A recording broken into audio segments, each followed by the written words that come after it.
वाजिबुल एहतराम बुज़ुर्गों, दोस्तों, अज़ीज़ साथियों, लायक़ एहतराम माओं और बहनों, अल्लाह रब्बुल आलमीन ने ये ज़ुल्हज के जो दिन हमें इनायत फरमाए हैं बड़े ही बाबरकत दिन हैं और इसका तारीख़ी पस मंज़र हज़रत आदम अलैहिस्सलाम की पैदाइश से शुरू होता है। बल्कि यूँ कहना चाहिए कि खालिक़ कायनात ने कायनात जब बनाई उसी दिन से ये मुहतरम करार पाए। फरमाया सूरह अनफ़ाल के अंदर कि इन्ना इद्दत अश-शुहूर इंदल्लाहि इस्ना अशरा शहरन फ़ी किताबिल्लाह यौम ख़लक़स-समावाति वल अर्द मिन्हा अर्बअतुन हुरुम। अल्लाह तबारक व तआला ने जब कायनात की तख्लीक़ की उसी दिन से 4 महीने मुहतरम बना दिए। मिन्हा अर्बअतुन हुरुम, एहतराम वाले। जब से कायनात बनी है तब से लेकर ये मुहतरम हैं। और इसमें अल्लाह के रसूल सल्लल्लाहु अलैहि वसल्लम ने बुखारी व मुस्लिम की रिवायत के मुताबिक तौजीह की कि वो कौन से हैं। फरमाया कि मुहर्रम, ज़ुल्क़ादा, ज़िलहज ये सब मिल के एक साथ आते हैं और इसके बाद रजब बीच में दरमियान में आता है। ये 4 महीने मुहतरम हैं। अल्लाह रब्बुल आलमीन ने कायनात की तख्लीक़ से पहले ही इसके लिए मुहतरम ठहरा दिया और ये हमेशा हर नबी के दौर में मुहतरम रहे। फिर इसके बाद अल्लाह के रसूल सल्लल्लाहु अलैहि वसल्लम की आमद से 2500 साल पहले एक अजीब व गरीब वाक़या रोनुमा हुआ जो कायनात में इससे पहले हुआ था न इसके बाद हुआ था। और ये एक अजीब वाक़या ये था कि अपने ही लख्त जिगर को एक बाप बावजूद बुढ़ापे में उसको पाने के गले पे छुरी रख देता है और सिर्फ उसकी वजह इसके अलावा कोई और नहीं थी कि रब्बुल आलमीन ने उसका हुक्म दिया था। ये अजीब पस मंज़र है इसका। मैं तो ये कहता हूँ कि ईद क़ुरबानी या ईदुल अज़हा, इसका अगर कोई दूसरा नाम दे तो ये एक रस्म नहीं है बल्कि ये एक यादगार है, ये एक जज्बे का नाम है, ये एक मोहब्बत का नाम है, ये एक लिल्लाहियत का नाम है, ये एक तक़वे का नाम है, ये एक ज़ुहद का नाम है, ये एक वरा का नाम है, ये एक तारीख़ के अंदर इनक़लाब पैदा कर देने का नाम है। इससे बड़ा इनक़लाब न कभी हुआ था न कभी होने वाला था कि मुहम्मदुर रसूलुल्लाह सल्लल्लाहु अलैहि वसल्लम जिनकी दुआ की बरकत से आए थे वो मुवहिद आज़म की ज़िंदगी का एक पहलू इस कुर्बानी की ईद से ऐसे जुड़ा हुआ है, अगर उसको हम निकाल देते तो कुर्बानी की कोई अहमियत नहीं रह जाती। अल्लाह के रसूल सल्लल्लाहु अलैहि वसल्लम ने फरमाया, कुर्बानी की इब्तिदा, ईद कुर्बान की इब्तिदा, ईद की दिन की इब्तिदा हम सबसे पहले नमाज से करेंगे। फिर इसके बाद फरमाया कि कुर्बानी करेंगे। फिर फरमाया कि अगर किसी ने नमाज से पहले कुर्बानी कर ली तो वो कुर्बानी नहीं, वो तुम्हारा अपना ज़बीहा है, खा सकते हो। तो मालूम हुआ कुर्बानी हर ज़बीहा नहीं होती। हाँ, अब एक बात पॉइंट नोट कर लीजिए, हर मस्जिद बैतुल्लाह है लेकिन हर मस्जिद का तवाफ नहीं होता, मानना पड़ेगा। तवाफ तो काबतुल्लाह के साथ खास है, बैतुल्लाह तो हर मस्जिद भी हो सकती है। हर मस्जिद को हम अल्लाह का घर भी कह सकते हैं, बैतुल्लाह भी अल्लाह का घर है, लेकिन तवाफ किसी मस्जिद का नहीं कर सकते।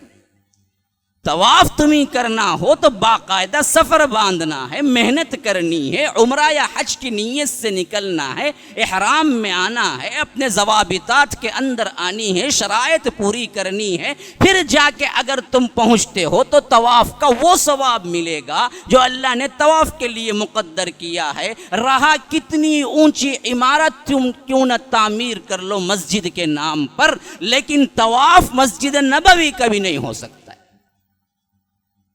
अभी यही मामला कुर्बानी का भी है। करोड़ों बकरे या करोड़ों गायें या करोड़ों ऊंट ज़िबह कर लें लेकिन कुर्बानी नहीं हो सकती है।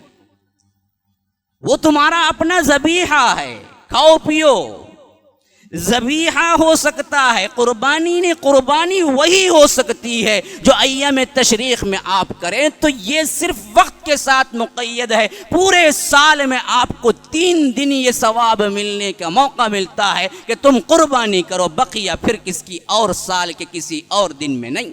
हत्ता कि रमज़ानुल मुबारक में ताख़रात में क्यों ना कर लो, फिर भी कुर्बानी का सवाब नहीं। कुर्बानी का सवाब तो इन अय्याम में मुख्तस है, 10, 11, 12, दूसरे कौल के मुताबिक 13 की असर तक। अब ये 3 दिन वो हैं जो मालूम होता है अल्लाह के कुर्ब की तलाश करने वालों के लिए इससे ज्यादा बेहतरीन मौका कोई और नहीं है। वजह बनती क्या है? पीछे एक 4000 साल पहले का जज्बा, कोई और वजह नहीं। इतनी ज्यादा अहमियत, ये एहतराम, ये तकदीस, ये फजीलत मिली क्यों? जानवर तो हजारों काटे गए अल्लाह के नाम पर, नबियों ने भी काटा, सालिहीन सुलहा ने भी काटा, सहाबा ने भी काटा, खुलफाए राशिदीन ने भी काटा, हत्ता कि अल्लाह के रसूल ने भी ज़िबह किया। और ऐसा ज़िबह किया कि हमें तारीख में मिलता है, बुखारी और मुस्लिम की रिवायत में मौजूद है, हज्जतुल वदा के वक्त अल्लाह के रसूल ने पूरे अपने नाम से 100 ऊंट काटे। 100 ऊंट, कौन है इतना बड़ा पैसे वाला 100 ऊंट काट सकता हो?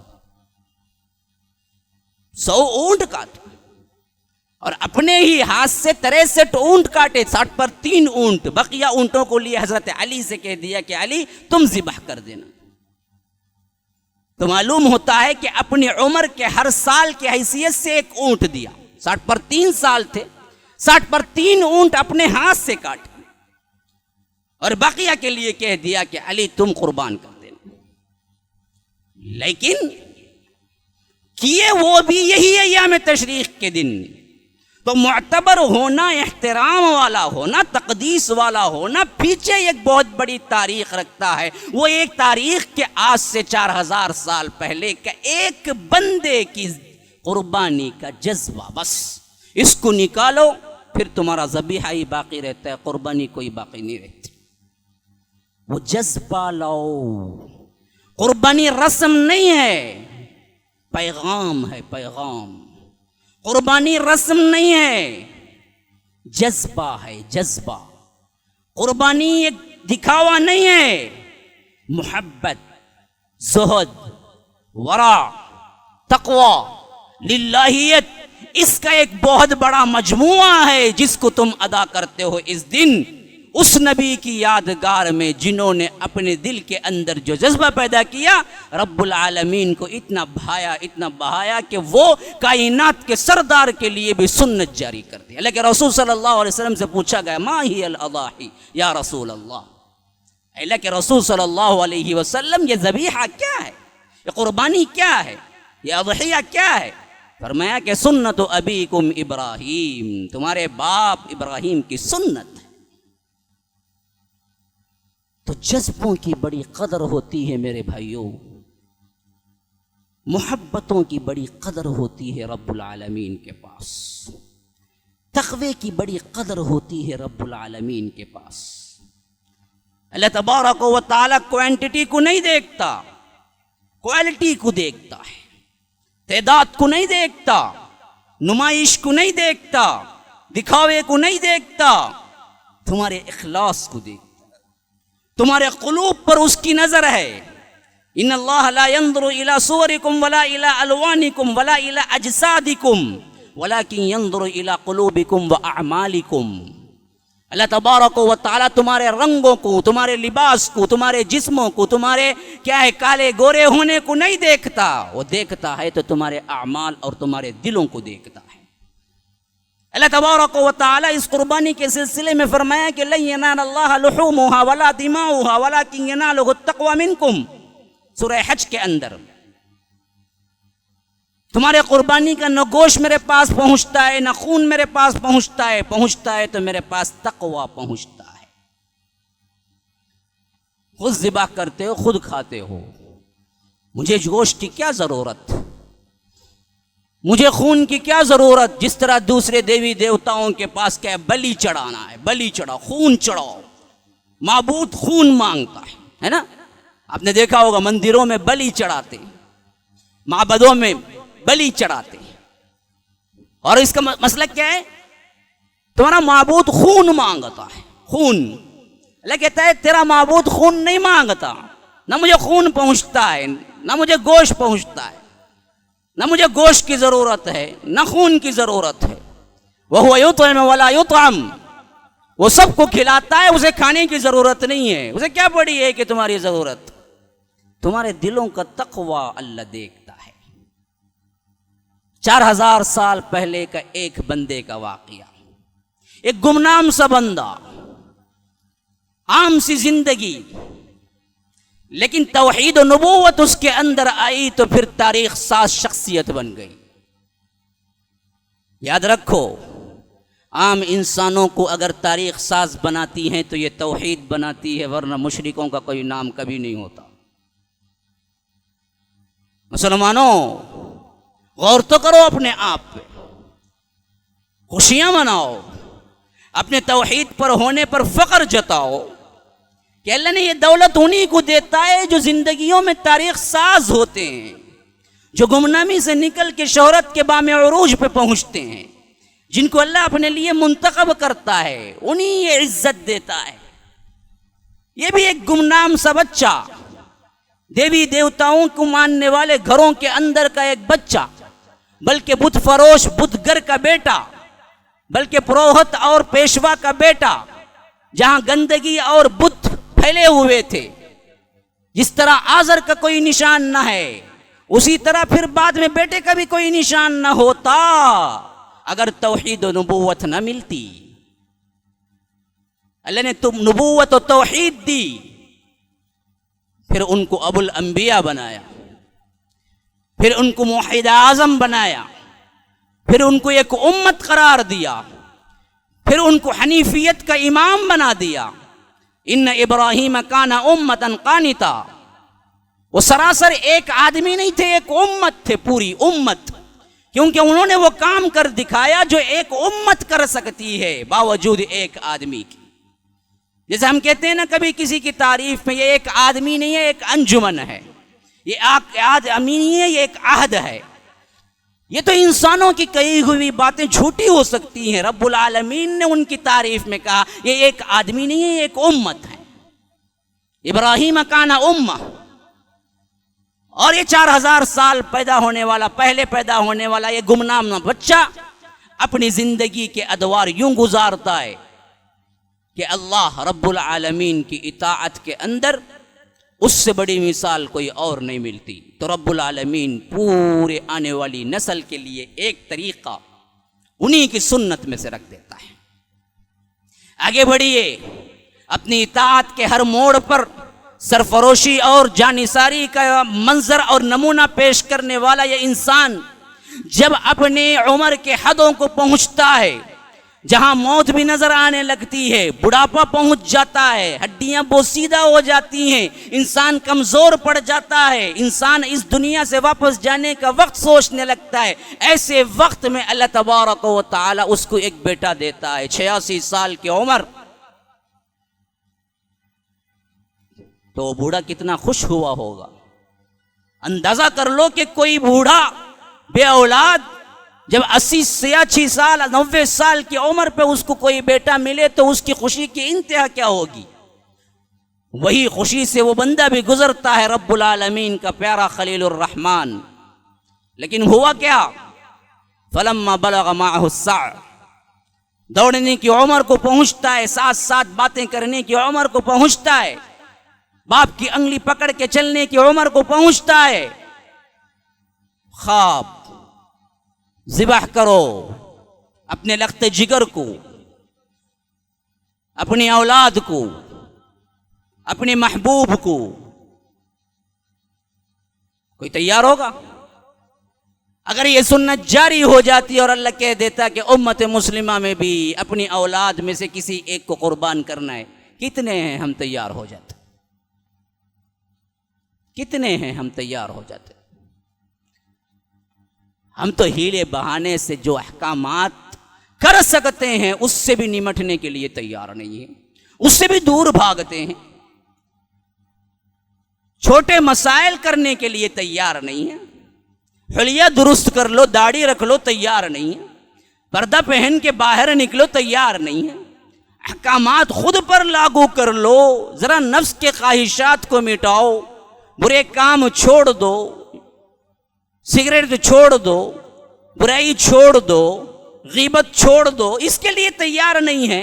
अगर अल्लाह ये कानून बना देता कि तुम अपने लख्ते जिगर को किसी न किसी औलाद को कुर्बान करना ही है, तो होता क्या फिर? कोई तैयार होता? अल्लाह तबारक व तआला इंसानों की रग रग से वाकिफ है, वह हुवल लतीफुल खबीर। वो बारीक बीन भी है, बड़ी दाना भी है, बड़ा बाखबर भी है, खबर रसा भी है, बेहतरीन खबर रखने वाला भी है। अल्लाह ने ये चीज हम पे आयद नहीं की, लेकिन साबित कर दिया कि दुनिया में मेरा एक बंदा ऐसा भी है कि अगर मैं उसको कह दूं तो कर दो तो कर देता, ताकि उसकी अहमियत वाज़े हो जाए, उसकी लिल्लाहियत वाज़े हो जाए, उसका तक़वा वाज़े हो जाए, उसकी सुन्नत वाज़े हो जाए, उसका तरीका वाज़े हो जाए, और उम्मत के अंदर उस तरह के जज्बे को पैदा करने वाले मोटिव्स तुम्हारे अंदर हमेशा रहें। काश तुम्हारे अंदर रहें कि इब्राहिम का नमूना देखो अलैहिस्सलाम। तो उन्होंने तैयारी की, उन्होंने बात को माना मशहूर वाक़िया। मैं इसमें सिर्फ इशारे दे रहा हूं इस वजह से कि बात अपनी मुकम्मल कर सकूं कि हम ईद कैसे मनाएं। मैं तो सिर्फ इशारे दे रहा हूं, पूरी तफसील का वाक़िया नहीं है और मौका भी नहीं है, जुमा का खुतबा बहुत मुख्तसर होता है। तो बाप ने उसके लिए भी तैयारी की और उसके लिए भी पहुंच गए अपने ही बेटे का हाथ पकड़ के। पता है वो दिन कौन से चल रहे थे जब अल्लाह ने 4000 साल पहले अपने बंदे को ख्वाब दिखलाया कि बेटे को ज़िबह करो। वो दिन कौन से चल रहे थे? वो दिन ज़िलहिज्जा के चल रहे थे। यही वो दिन थे। आज हम बैठे खुतबा सुन रहे हैं। जाओ जाओ पीछे जाओ, तारीख खंगालो, 4000 साल पहले एक वाकया होने वाला था इन्हीं दिनों के अंदर। इसी वजह से इस दिन को शर्फ कबूलियत में ऐसे रखा गया कि अगर किसी और दिन का मुकाबला किया जाए तो है ही नहीं कोई। बाज़ रिवायतें शायद हैं कि रमज़ान अल मुबारक से भी बढ़ के हैं। इन दिनों और रातों की अल्लाह ने कसम खाई है। कसम उस चीज की खाते हैं जहां पर यह तो शाहिद होता है, यह तो अहमियत दिलाना होती है। फरमाया वल फज्र वलयालिन अश्र वश्शफ़अ वल वत्र वल्लैलि इज़ा यसर हल फी ज़ालिका क़समुल लिज़ी हिज्र। फजर की कसम, कौन से? ईद उल अज़हा की फजर की कसम। ये वो दिन था मीना में एक बहुत बड़ा तारीख साज वाक़िया हुआ था। अल्लाह कसम खाता है। वलयालिन अश्र, 10 रातों की। कौन से? ज़िलहिज्जा 1 से लेकर 10 तक, जिसके अंदर अल्लाह ने ख्वाब दिखलाया और एक बंदे ने अपने ही बेटे के गले पे छुरी रखने के लिए तैयार हो गया। वलयालिन अश्र वश्शफ़अ वल वत्र, ताक और जुफ्त की। क्यों? यौम अरफा वो है जो ताक है, यौमुन नहर वो है जो जुफ्त है। इन दोनों के अंदर बड़े बड़े काम हुए हैं। यौम अरफा 9 में उन्होंने ठाना उस ख्वाब को कि करना ही है मुझे, और यौमुन नहर 10 में उन्होंने उसको कर दिखाया। वश्शफ़ जुफ्त वल वत्र ताक। इन कसमों को क्या अल्लाह तबारक व तआला कहता है? वल्लैलि इज़ा यसर, रात की जब वो धीरे धीरे जाने लगे। कौन सी रात? अरफे की रात, बड़ी बाबरकत रात, जहाँ पर अल्लाह तबारक व तआला मीना की रात, अरफे का दिन, ये सब मुज़दलिफ़ा की रात, ये तमाम वो दिन हैं, वो रातें हैं जिनको क्या है, कोई बड़ी इबादत का हुज्जाज को हुक्म नहीं हुआ है, लेकिन है बड़ी प्यारी। आपको मालूम है पूरी जिंदगी अल्लाह के रसूल ने तहज्जुद पढ़ा, कभी नहीं छोड़ा, लेकिन अरफे से लौटने के बाद मुज़दलिफ़ा की रात को सोते हुए गुजारा। और हुक्म सुन्नत भी यही है कि हुज्जाज उसमें सो जाए खामोश जाके, बस कोई इबादत। तमाम जिंदगी फर्जों की तादाद 4 रकात अदा की, लेकिन कोई मुसाफिर हो के मुकीम हज में जाता है कि इन दिनों में अरफा के अंदर वो 2 ही रकात ज़ोहर पढ़ना है, 4 रकात नहीं पढ़नी है। मालूम क्या हो रहा है? इबादत नहीं, किसी और तरफ ध्यान बटाया जा रहा। वो क्या है? जज्बा, तक़वा, इताअत लिल्लाही। करो कर गुजरो, सोचो मत कि ये क्या है। ये सवाल नहीं कि या अल्लाह पूरी जिंदगी तो 4 ज़ोहर पढ़ता था, यहां इतनी मेहनत से लाखों रुपये खर्चा करके अरफे के मैदान में आके ठहरा हूं, अब हुक्म है कि 2 ही रकात पढ़ो। क्या पढ़ो? हुक्म मेरा है। इताअत तो असल में तुम्हारे अंदर आनी है ना, उसी लिए तो ट्रेनिंग हो रही है। असल मसला तो इताअत है, ये सब उसकी शक्लें हैं। रूह तो अंदर की इताअत है। तुम झगड़ो नहीं, अपनी अकल ना लड़ाओ। पूरी जिंदगी तहज्जुद जिनके लिए नफिल नहीं थी, फर्ज की हैसियत में थी, वो भी मुज़दलिफ़ा में नहीं पड़े, सो गए। सोना ये इबादत है। वहां पर सो जाओ, आराम से सो जाओ, बस। मतलूब क्या है? हुक्म मिले तो तुम्हारी अकल से ना परको, मान लो। आज भी चंद बेअकल किस्म के लोग कहते हैं कि कुर्बानी बेफायदा है। जी, लाखों गरीबों का जिया होता है, इतना गोश्त कौन खाता है? जाओ जाके दो, किसी क्या है बैतुल माल में दे दो, या किसी गरीब लड़की की तालीम पे खर्चा कर दो। ये बिल्कुल ही अकल के कोरे और मादियत के सिर्फ जिस्म है, रूह इनके अंदर है ही नहीं। रूह होती तो ऐसी बातें ना करते। क्यों? ये कुर्बानी रूहानियत से मुताल्लिक है, जिस्मानियत से नहीं। या अल्लाह तबारक व तआला तुम्हारे रूहों को झंझोड़ता है, जख्मी रूहों को अल्लाह तबारक व तआला खोलता है, तुम्हारे रूहों के अंदर फरहश बख्श गिज़ाएं पहुंचाता है इस जज्बे के थ्रू कि तुम्हें अगर आज हुक्म है कि अपना दुम्बा कुर्बान कर दो तो कर दो, कल हुक्म हो कि अपने ही गले पे छुरी रख दो तो रख दो। इस जज्बे से अल्लाह तबारक व तआला का कुर्ब होता है, इसीलिए इसका नाम कुर्बानी है। कुर्ब, कुर्बानी हर वो अमल है जो अल्लाह के कुर्ब के लिए किया जाए, लेकिन खुसूसियत से ये अमल क्यों? इस वजह से कि इससे कुर्ब, अल्लाह के रसूल ने फरमाया अय्याम तशरीक के अंदर कोई अमल ऐसा नहीं है जो अल्लाह को उतना महबूब हो जितना के खून बहाना, ज़िबह करना। इसके जरिए से तुम अल्लाह तबारक व तआला का कुर्ब हासिल कर सकते हो। तो ये अकल की बातें नहीं, ये रूह की बातें हैं। जिसने असल रूह को समझा, जिसने रूहानियत को पाक कर लिया, उसका जिस्म भी खुद ब खुद पाक हो गया। क़द अफ़लह मन ज़क्काहा व क़द ख़ाब मन दस्साहा। जिसने इस नफ्स को पाक किया। बज़ाहिर जिस्म तो नहीं है नफ्स, नफ्स तो अंदर की रूह है। वनफ्सिन वमा सव्वाहा फअल्हमहा फुजूरहा व तक़वाहा। इसके अंदर एक तराजू हमने रखा है अच्छाई और बुराई का, और जिसका पलड़ा बुराई का गालिब हो गया वो धस गया जमीन के अंदर, जिसका पलड़ा अच्छाई का गालिब हो गया वो ज़क्काहा, वो तो फलाह पा गया। इसके अंदर की रूह की बुराइयों को झिंझोड़ के निकाल के तौहीद के फलसफे को अंदरूनी तौर पर साबित करने के लिए ये एक पैगाम है कुर्बानी। तुम ये सोचते हुए करो कि 1400 साल, नहीं, ये तो अल्लाह के रसूल ने हमें हुक्म दिया। असल वाक़या तो 4000 पहले से शुरू हो रहा है, जहां पर एक बंदे ने अपने ही एक ख्वाब की बुनियाद पे अपने ही बेटे पे गले पे छुरी रखी थी। बड़ा प्यारा मंजर था, ऐसा मंजर जमीन और आसमान ने इससे पहले कभी नहीं देखा था, न फरिश्तों ने देखा था। अजीब माहौल था, और उस वक्त बहकाने वाला कोई आया तो वो शैतान लईन था, सबसे बड़ा। खुद शैतान को आना पड़ा, क्योंकि उसको मालूम था ये इतना बड़ा तारीख साज वाक़िया है, अगर रोनुमा हो जाए तो मेरी हमेशा के लिए शिकस्त है।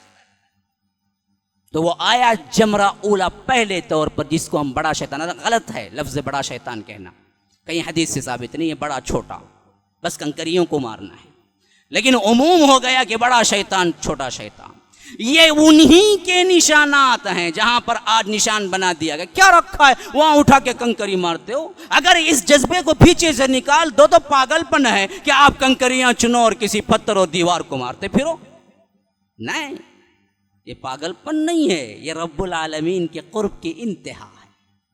क्यों? पीछे एक जज्बा है, पीछे एक तारीख है, पीछे एक बंदे की कुर्बानी है। इसको ना सोचो तो ये सिर्फ एक पागलपन है, उसको सोचो तो रब्बुल आलमीन के सबसे अहम कुर्ब का जरिया है। यहां वो पहला कदम था जो शैतान ने आके कहा कि इब्राहिम ये पागल हो गए हो, ख्वाब की बुनियाद पे तुम जा रहे हो, पता नहीं सही भी है गलत भी है, पता नहीं असल में वाक़िया क्या है। तो उस वक्त धुतकारा इब्राहिम अलैहिस्सलाम ने कि बदबख्त अल्लाह का हुक्म है, मुझे चाहे समझ में आए या ना आए मैं करूंगा। तो ये पहला जमरा है, जमरा ओला। फिर इधर गया हजरत हाजरा के पास, पूछा कि कहाँ गए तुम्हारे बाप और तुम्हारे शौहर और बेटा, पता है तुम्हें? कहा कि किसी काम से गए होंगे। नहीं, कहा कि काम से नहीं है, तेरे बच्चे को कत्ल करने गए हैं। हाँ भाई, अच्छा, क्यों ऐसा करेंगे, वो पागल थोड़ी है। कहा कि नहीं, उसका ख्याल यही है कि उसको अल्लाह ने हुक्म दिया है। तो बीबी ने कहा अल्लाह ने हुक्म दिया है तो बराबर दिया होगा, कोई मसला नहीं, जा तो। वो दूसरा जमरा है जहां शैतान को मारते हैं। तीसरा खुद इस्माइल के पास आया, पूछा कि बताओ कहां जा रहे हो? पता नहीं, बाप मुझे ले जा रहे हैं। कहा कि नहीं, असल में तुझे कत्ल करने जा रहे हैं। पूछा कि कत्ल क्यों करेंगे मेरा बाप मुझे? कहा कि उसका जुर्म है, उसका ख्याल है कि अल्लाह ने हुक्म दिया है। तो इस्माइल ने कहा अल्लाह का हुक्म है तो मैं कुर्बान होना ही चाहता हूं पहले से, जा तो तेरा काम कर। वो तीसरा जमरा है जहां शैतान को मारते हैं। ये सिर्फ कंकरियां उठा के मारना नहीं है, एक इनकलाब पीछे का है, तारीख पीछे की है। जहां वरगलाया वहां मुंह तोड़ जवाब मिला उसको। अल्लाह का हुक्म है तो फिर हमें कोई बात नहीं है सोचने की, चलो हम सब कुर्बान होना ही चाहते हैं, पहले से ही तैयार है हम। और आखिरी वहां एंडिंग पॉइंट जहां पहुंचे ज़िबा होना मीना में, तो अल्लाह को ये याद इतनी पसंद आई, कह दिया कि हुज्जाज को भी तुम कुर्बानी करना है तो मीना में करना। मेरे महबूब ने भी अपने बेटे की कुर्बानी मीना में की थी। कुर्बान गाह तो मीना है हुज्जाज के लिए। हालांकि मीना में तो एक मैदान है, कुछ नहीं रखा है, वहां जाके सबकी कुर्बानी होना वजह क्या है? पीछे एक जज्बा है, जज्बा है। अपने बेटे को अपना बाप खुद लिटाया है, और जब लेटे हैं तो रिवायतों में आता है कि अपना सफेद जो रंग का कुर्ता पहने हुए थे, उन्होंने निकाल के कहा कि अब्बा जान पट्टी बांध लीजिए, कहीं आपकी आंखें और मेरी आंखें चार ना हो जाएं और मोहब्बत पिदरी गालिब ना आ जाए और आप काम में सुस्त पड़ जाए। अपना बाप, अपना ही बाप अपने बेटे को नंगा करते वक्त हालत क्या हुई होगी वो भी क्या है अपने दिमागों में लाना है। फिर अल्लाह कहता है फलम्मा अस्लमा वतल्लहु लिलजबीन, फिर उन्होंने उसको पेशानी के बल लिटा दिया। पेशानी के बल तो कैसे ज़िबा होगा? गर्दन पे छुरी रखेंगे या गले पे छुरी रखेंगे?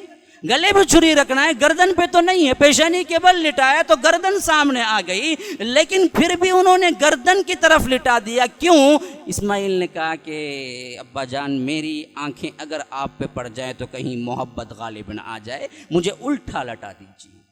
तल्लहु लिलजबीन, पेशानी के बल लिटा दिया। और यहां पर अल्लाह ने जो इस्तेमाल किया है लफ्ज, वो हमारे लिए एक लम्हा फिक्रिया है। हमको सोच लेना है कि ये लफ्ज़ हम भी इस्तेमाल करते हैं बग़ैर किसी डिग्री के, बग़ैर किसी काविश के, बग़ैर किसी कोशिश के। सही कर रहे हैं या गलत? फरमाया अस्लमा, वही लफ्ज़ जो मुसलमान है उसी सीगे से निकला है। अस्लमा युस्लिमु इस्लाम फहुवा मुस्लिम, हम मुस्लिम हैं, उसकी जमा मुस्लिमून, हम मुसलमान हैं। अस्लमा का मतलब यही है। फरमाया वो दोनों मुसलमान हो गए। अस्लमा अस्लमा हुमा अस्लमा फलम्मा अस्लमा वतल्लहु लिलजबीन, वो दोनों मुसलमान हो गए और चेहरे के बल इस्माइल को लिटा दिया। क्या मतलब? इससे पहले मुसलमान नहीं थे वो, नऊज़ु बिल्लाह, नबी थे, नबी इब्ने नबी थे। तो यहां मतलब अस्लमा कह के इशारा कहां है? ये है कि मुसलमानियत का मतलब ये है कि तुम अपने आप को हर हुक्म पे सरेंडर कर दो, मान लो, इताअत कर दो। ये है मुसलमान होना। मुसलमान का मतलब है कि अपनी ख्वाहिशात को निकाल के रब्बुल आलमीन के मर्जी के मुताबिक दे दे, वो मुसलमान है। इसीलिए कहा कि अस्लमा, वो दोनों अल्लाह की इताअत और ज़िबाह के लिए तैयार, और इब्राहिम ज़िबाह करने के लिए तैयार हो गए। तो फिर उन्होंने इस्माइल को क्या है, पेशानी के बल लिटा दिया। अब इस पे गौर करो कि हम मुसलमानों में कितने असल मुस्लिम हैं। अल्लाह कहता है ना करो, हम कहते हैं करेंगे। अल्लाह कहता है ये करो, हम कहते हैं कि हमारे हाथ से नहीं होता।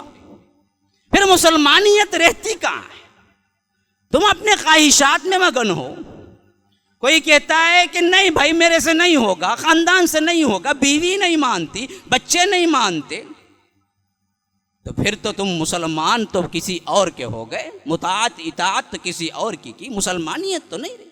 मुस्लिम का मतलब है अपनी इताअत को अल्लाह के अंडर में दे देना पूरी जिंदगी के लिए। हम कितना दे रहे हैं? इस वाक़िये से सबक लीजिए। अल्लाह ने इतनी बड़ी आजमाइश तो हमसे ली नहीं, लेकिन छोटी छोटी दो बातें कही, उनमें हम कितने मुसलमान हैं, कितने परसेंट हैं। बुनियादी अरकान को उठा लो, नमाज रोज़ा हज ज़कात, कितने हैं जो बराबर प्रॉपर करने वाले। फिर बुनियादी अखलाक को उठा लो, सिल रहमी, रिश्तेदारों से सुलूक, माँ बाप की खिदमत, इसमें कितने जो अपने आप को कह सके कि हम क्या हैं, 50%, 100% हम इसको कर रहे हैं। कितने? तंज नहीं है। अपने खुद पे गौर करो, अपने अंदर की हैसियत को खंगालो। तुम कितने पानी में हो, तुम खुद ही शाहिद हो, बाहर का कोई कहने के लिए ज़रूरत नहीं। व इन्नहु अला ज़ालिका लशहीद। बाहर की तारीफ़ों के चक्कर में ना आना। बाहर वालों को पता नहीं, वो तो जुब्बा खुब्बा देख के मुझे भी पता नहीं क्या समझ लेते हैं, मैं कितने पानी में हूँ वो मुझे मालूम है। व इन्नहु अला ज़ालिका लशहीद। हर इंसान अपने आप पर खुद गवाह है, उसे दूसरे की किसी गवाही की ज़रूरत नहीं। बड़ा अल्लामा, बड़ा सूफ़ी, बड़ा क्या है, नमाज तहज्जुद वाला, सियाम क़ियाम वाला नहीं। तुम अपने अंदर खंगाल के देख लो तुम कितने हो। कितने झूठ बोलते हो, कितनी बदनिगाही करते हो, कितनी हरामकारी करते हो, कितने बुरे ख्यालात को पालते हो, कितना धोखा देते हो, कितने लोगों पे जुल्म करते हो, कितने लोगों पे बावजूद दिल के खटकने के तुम अपने काम कर गुजरते हो। ये सब चीज़ें खुद रख के मुहासबा करो कि कितने मुस्लिम हो।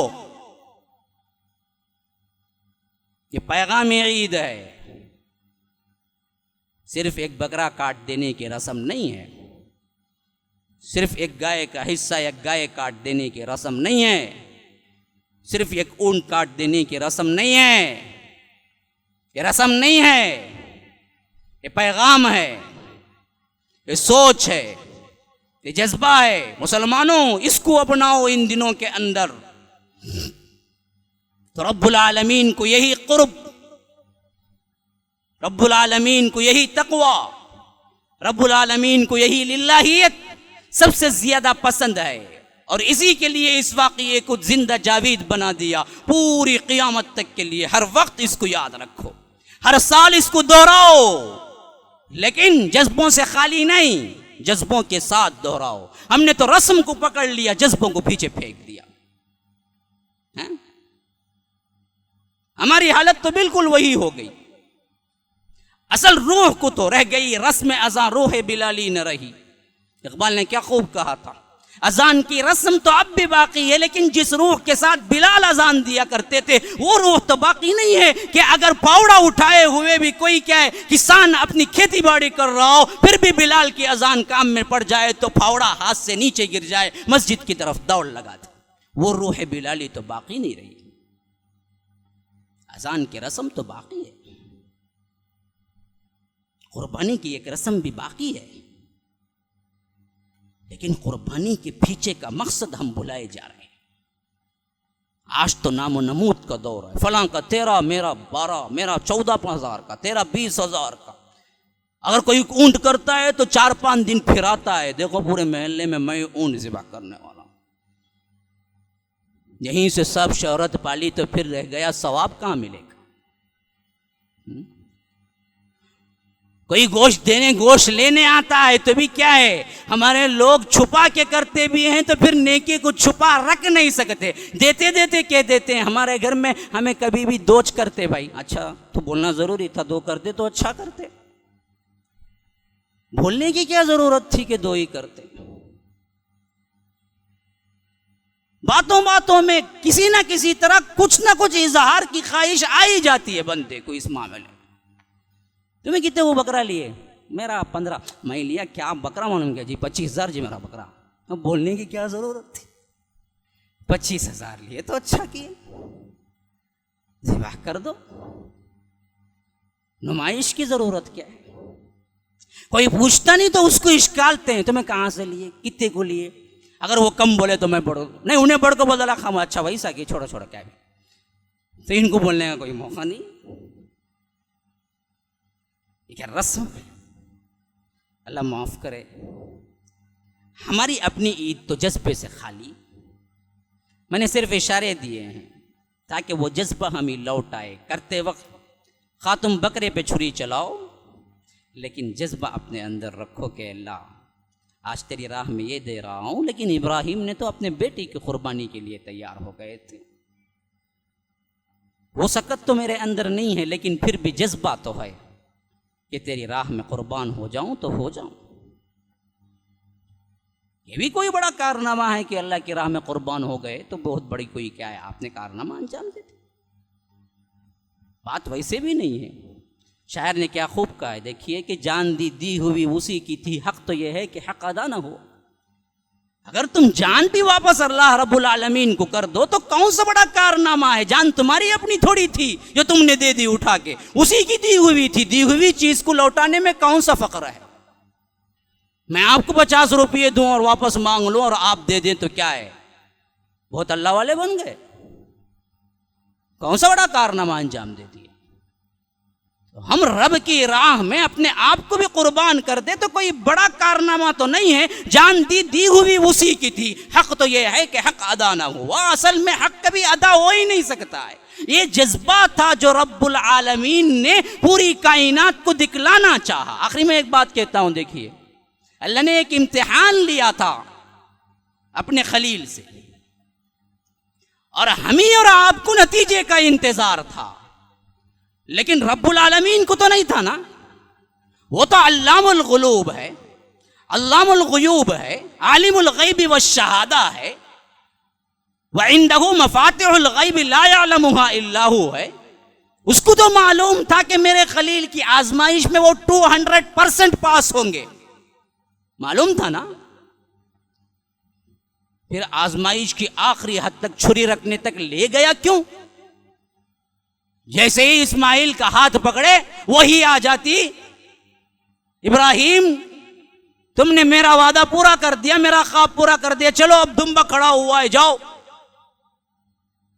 जाके ज़िबाह कर लो, मसला खत्म हो जाता। उनको आजमाइश के आखिरी सरे तक ले क्यों गया कि वो जाएं, बेटे का हाथ पकड़े, यहां तक कि मिना ले जाएं, कुर्बान गाह में लिटा दें, छुरी रख दें, हत्ता कि उनको मालूम भी हो जाए कि छुरी चल गई, तब जाके निदा आए कि क़स्सद्दक़्त रुया, तूने ख्वाब सच कर दिखाया, अभी ये नहीं होगा, वफ़दैनाहु बिज़िब्हिन अज़ीम, तुम्हारे लिए हम खुद फिदिया देते हैं, बदला देते हैं जन्नत का एक बकरा उतार कर। तो ये आखिरी एंडिंग पॉइंट जाने की जरूरत क्या थी? अल्लाह को नहीं थी, हमको थी। अल्लाह को नहीं थी, हम उम्मत मुस्लिमा को थी। आने वालों को एक पैगाम पहुंचना था क़यामत तक के लिए। वो पैगाम ये था कि ऐसे बंदे हैं जिनको हुक्म दे दो कि तुम अपने बेटों के गलों पे छुरी रख दो, तो वो रख देते हैं बिलफेल, जैसा कि इब्राहिम ने कर दिखाया। अल्लाह को नहीं थी, हमको पैगाम जाना मकसूद था। देख लो, तुम अपनी आंखों से देख लो, ये ना कहो कि नहीं अल्लाह उन्होंने तो हाथ पकड़े तब भी तू बोल दला, उन्होंने हकीकत में जाको रखते थे तो तब हमें देखते थे, उन्होंने देते कि नहीं, सवाल इस नहीं, आखिरी हद तक पहुंचाया उन्हीं के वो गले पे छुरी रख दी। देखो मेरा बंदा है तो यूं है, ये है मेरे बंदे जिन्होंने इसको आखिरी हद तक अंजाम दिया और हमने उनको बेखबर रखा उस मामले से। अब इसी से ये पोल भी खुल जाती है कि नबी आलिमुल गैब होता है, फलां होता है, फलां, फिर तो आजमाइश ही नहीं। अगर इब्राहिम को पहले ही पता था कि बच्चा बच जाएगा और दुम्बा जन्नत का आ जाएगा, वो बड़े खुशी से लेको चले जाते अपने बेटे को, मेरा बेटा क्या होने वाला मुझे तो मालूम, आखिरी में दुम्बा आऊंगा बोल, फिर तो आजमाइश ही कुछ नहीं हुई। तो इब्राहिम को गैब नहीं मालूम था, इब्राहिम खलीलुल्लाह अलैहिस्सलाम को गैब नहीं मालूम था, तो फिर अब्दुल कादिर जिलानी किस हिसाब में आते हैं? वो तो वली है ना, ये तो नबी नहीं है, नबियों के बाप हैं। इनके बाद इनकी नस्ल के अलावा अंबिया किसी और नस्ल में आए ही नहीं। इतने बड़े नबी को नहीं मालूम है तो इनको कहां से मालूम हो जाता कि पाकिस्तान से कोई पुकारता है, हिंदुस्तान से कोई, वो भी अपनी उर्दू में पुकारता है। उनको फारसी मालूम थे जिंदा रहे तक, बाद में उर्दू कब्सी के खबर के अंदर जाओ, कौन सा उस्ताद उनको उर्दू सिखाएगा? अजीब माँ, ये चीजें हमें सोचनी चाहिए। तो ये है असल जज्बा कि उन्होंने रख दिए और ये पैगाम दे दिया कि अल्लाह के बंदे यूं होते हैं, और हमें यादगार के तौर पर कह दिया गया कि हर साल इस तारीख साज वाक़िये को दोहराओ, रस्मन नहीं हकीकतन दोहराओ, तुम्हारे जिस्म पर बीत रही है गोया कि ये कैफियत, इस हैसियत से दोहराओ। ऐसे इताअत गुजार बन जाओ तो बरकतों का नुज़ूल यूं ही होगा जिस तरह तुम्हें क्या है ज़ुल्हज की 1 से लेकर 10 तक के अंदर नुज़ूल होता है। इनकी बरकतों की खुशियों में अल्लाह के रसूल ने कह दिया कि रोज़ा तक हराम है, अय्याम तशरीक़िन अय्याम अक्लिन व शुर्बिन। अल्लाह के रसूल ने फरमाया कि अय्याम तशरीक़ वो हैं जिसमें खाने पीने के दिन है, रोज़ा हराम है। 5 दिन रोज़ा हराम है, 4 ये इसके हैं, एक ईद उल अज़हा ईद उल फित्र का एक दिन है। 5 दिन रोज़ा हराम है, खाने पीने के दिन, बरकतों के दिन है। खिलाओ पिलाओ, खाओ दूसरों को दो, फकुलू मिन्हा, अपने ज़बीहा में से खाओ, मिन्हा हा की ज़मीर ज़बीहा की तरफ जा रही है। इसीलिए अल्लाह के रसूल का मामूल यही था कि ईद उल फितर निकलते ताक अदद में खजूर खा के निकलते, 3, 5, 7, 11, 1 इस तरह। लेकिन ईद उल अजहा को निकलते भूखे पेट निकलते, पहले नमाज पढ़ते, फिर घर आते, ज़िबाह करते, वो कुर्बानी का गोश्त में से कोई हिस्सा जल्द से जल्द पका के उसी से खाना शुरू करते। उस दिन अल्लाह ने कहा फकुलू मिन्हा, उससे खाओ तुम भी।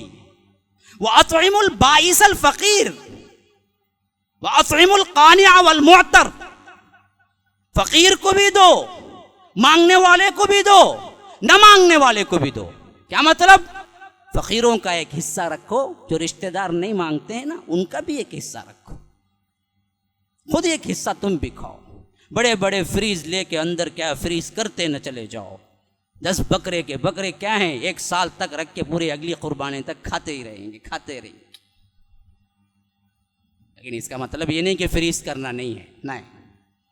सिर्फ 1 साल अल्लाह के रसूल ने कहा था कि मुसलमानों 3 दिन से ज्यादा कुर्बानी का गोश्त रखना नहीं है अपने घरों में, सब का सब इंफाक कर दो। साहबा ने इंफाक कर दिया। जब अगले साल ईद आई तो अल्लाह के रसूल से साहबा ने पूछा, अल्लाह के रसूल क्या गुज़िश्ता साल की तरह इस साल भी यही हुक्म है कि 3 दिन से ज्यादा हम नहीं रख सकते हैं? तो अल्लाह के रसूल ने कहा कि नहीं मेरे साहबा, बात यह थी कि गुज़िश्ता साल एक गरीब कौम, एक बस्ती आके आबाद हुई थी मदीने के अतराफ में। मैंने सोचा कि वो भूखी न रह जाए, इस वजह से हुक्म दिया था कि 3 दिन से ज्यादा न रखो ताकि उन लोगों को गोश्त पहुंचे। अब वो बस्ती तो चली गई, लोग आते बसते चले जाते थे उस जमाने में, तो अब तो वो बस्ती नहीं रही। अब पूरी जिंदगी तुम फ्रीज करना चाहो, पूरी जिंदगी जमा करना चाहो, रखो, कोई मुज़ायका नहीं है तुम पर। वो हुक्म सिर्फ उस साल के लिए मैंने दिया था। लेकिन इससे ये बात वाज़े हो गई कि गरीबों का एक बहुत बड़ा हिस्सा इसके अंदर है कि इनको ढूंढ के पहुंचाओ, और इनमें खासकर मांगने वालों से ज्यादा सफेद पोशों का ख्याल रखो जो नहीं मांगते। इन्हीं ढूंढो, अपने गरीबों में, अपने रिश्तेदार गरीबों में बात जाए, उन तक पहुंचे, पूरी इज्जत और एहतराम के साथ उन्हीं क्या है खाने पीने का बंदोबस्त करो उस दिन, ताकि वो खाएं पिए और अल्लाह तबारक व तआला की खुशी आपको हासिल हो। तो ये चंद चीजें थी जो मुझे क्या है, ईद को हम कैसे गुजारें, किस जज्बे से गुजारें। असल मेरा उन्वान कैसे का मतलब रूटीन की जिंदगी या फलां टाइम में ज़ुबा करना, 11 बजे नाश्ता खाना, 12 बजे सो जाना, 2 बजे जोहर पढ़ लेना, ये बोलने के लिए नहीं था। मेरा असल मकसद ये था कि किस हैसियत, किस जज्बे के तहत ईद गुजारें, इन अय्याम में किस जज्बे के तहत रहें, हुज्जाज हों या गैर हुज्जाज हों। ये अल्लाह के इताअत के दिन हैं, और सबसे बड़ी इताअत इब्राहीम अलैहिस्सलाम ने इस ज़माने में की थी। इसकी याद में तकबीर, तमहीद, तहलील ये कसरत से पढ़ा करो। ला इलाहा इल्लल्लाह, अल्हम्दुलिल्लाह, अल्लाहु अकबर, ला इलाहा इल्लल्लाह, ला इलाहा इल्लल्लाह, ला इलाहा। ये चीज़ें हज़रत अबू हुरैरा इब्न मसूद रज़ियल्लाहु अन्हु के बारे में आते हैं कि उन अनहुमा के बारे में आते हैं कि वो बाज़ारों में बाकायदा निकलते थे इसके लिए, और तकबीर कह के एक चक्कर लगा के आते थे।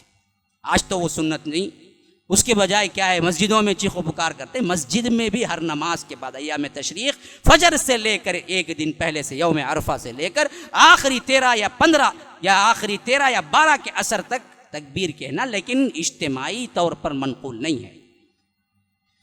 इनफरादी हर एक नमाजी कहना ज़रूरी है, कम अज़ कम एक बार तो अल्लाहु अकबर, अल्लाहु अकबर, ला इलाहा इल्लल्लाह, अल्लाहु अकबर, अल्लाहु अकबर वलिल्लाहिल हम्द। खा वो नमाज जमात से पढ़े या इनफरादी पढ़े कभी किसी हालत में, लेकिन कहना उसके लिए ज़रूरी है अरफे के फजर से लेकर अय्याम तशरीक़ के आखिरी असर तक। ये तो मखसूस सुन्नत रही, लेकिन आम सुन्नत इन दिनों में भी पढ़ते रहा करें। और इसके बाद चंद अहम अहकामात की हैसियत से ये बात याद रखें, कुर्बानी देने वाला एकम ज़िलहिज्जा से आखिरी तक नाखून बाल न काटे। ये चीज़ बहुत मशहूर है आजकल, तो माशाअल्लाह व्हाट्सएप के ज़रिए भी बहुत आ रही है। लेकिन इसमें एक मसला ये है, भूल के अगर कुछ हो जाए तो कोई कफ़ारा है या कुर्बानी पे कोई असर पड़ेगा तो नहीं पड़ेगा। भूल को अल्लाह ने माफ़ कर दिया है।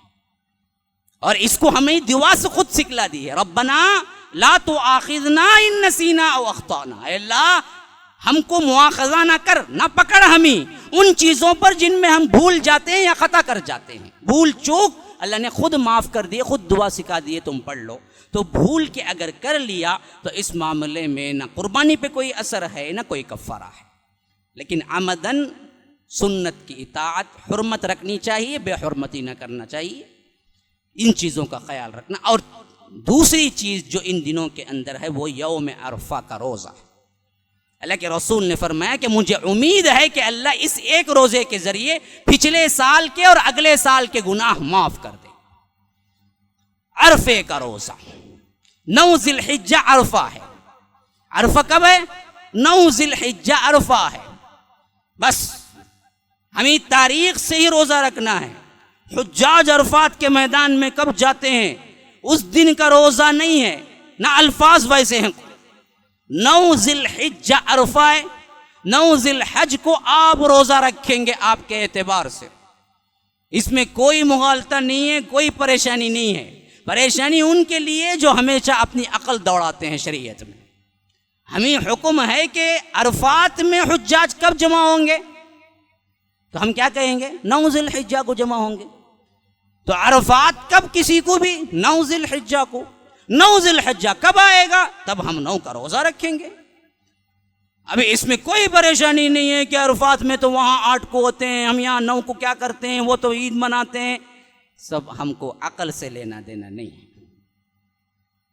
तुम्हारी अकलें तुम्हारी तरफ, तुम अपने पास रखो।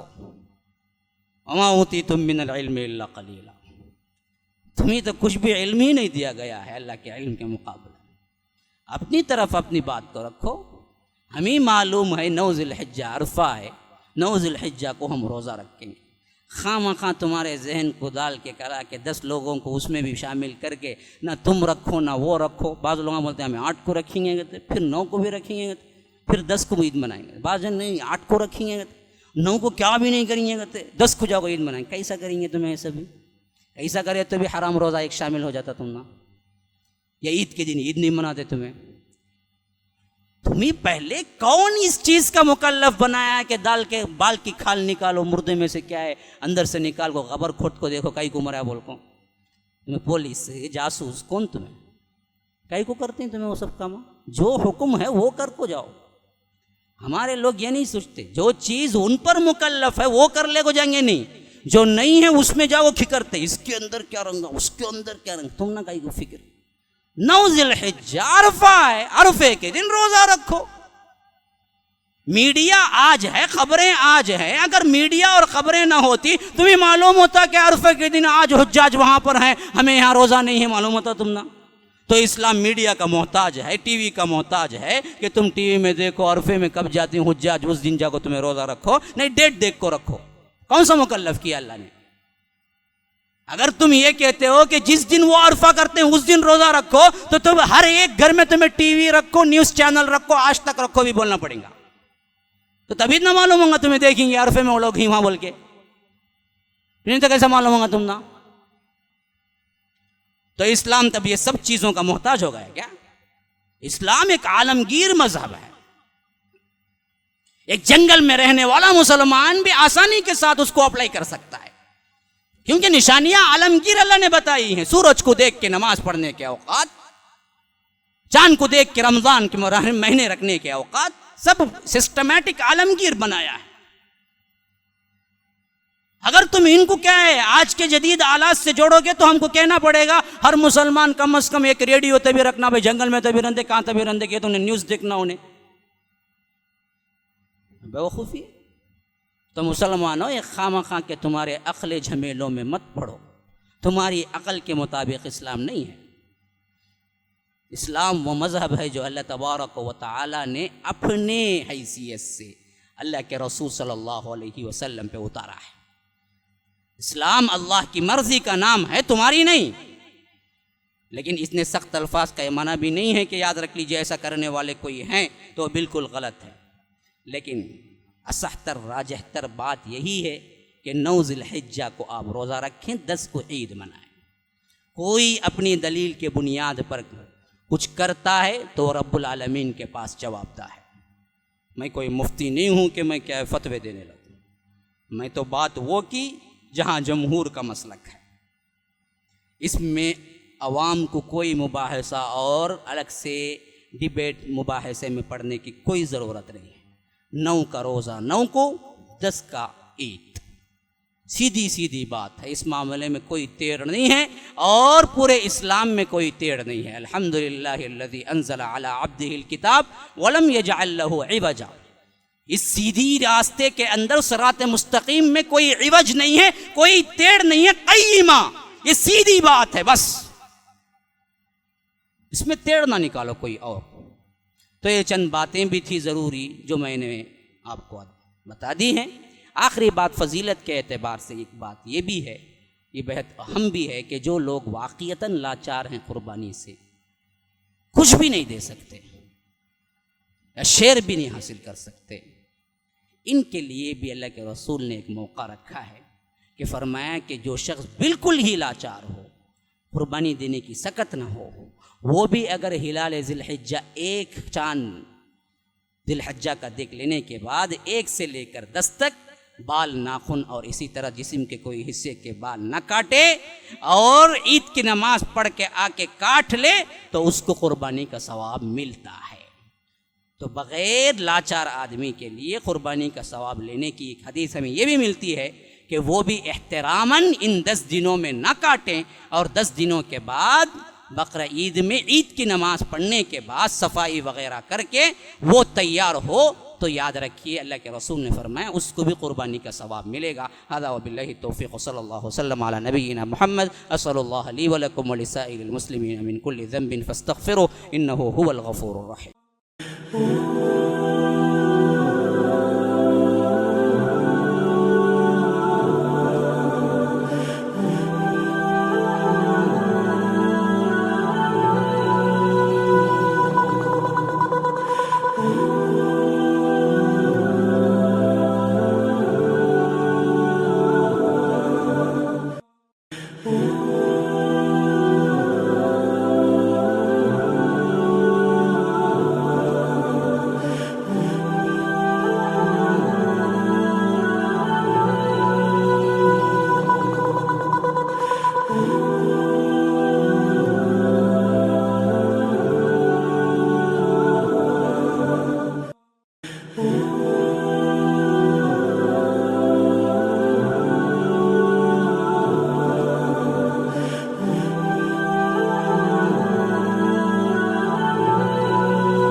Oh